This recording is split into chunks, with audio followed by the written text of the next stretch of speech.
Vatsa on tiukka. Lähdette ensin viemään edestä taakse heilauttamaan jalkaa, mutta vielä kun tuotte eteen, koukistatte nilkkaa samalla, kun viette taakse, ojennatte nilkan suoraksi. Ja sitten niin pitkälle kun hyvältä tuntuu, tehdään 20 kertaa. Jos on vaikea pysyä yhdellä jalalla pystyssä, niin etsitte yhden tietyn kiintopisteen, katsotte siihen koko ajan. Niin. Ja sama tietty toisella jalalla. Otatte pitää jalan sillä rentona.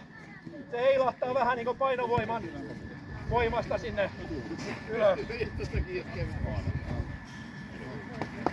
Ja sitten sama sivustain. Kun tuotte sivulle, samalla kun viette jalkaa sivulle, käännätte ulkosyrjää vähän sinne eteenpäin. Jalka kääntyy vähän tonne. Ja kun tuotte toiselle puolelle, niin jalka kääntyy taas sisäsyrjä osoittaa eteen. Vatsa tiukkana, rintakehä pysyy koko ajan eteenpäin. Ja puolelta toiselle.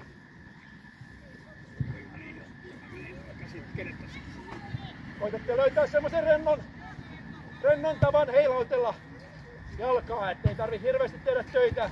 Se heiluu melkein niin kuin painovoima vaikutuksesta kummallekin puolelle.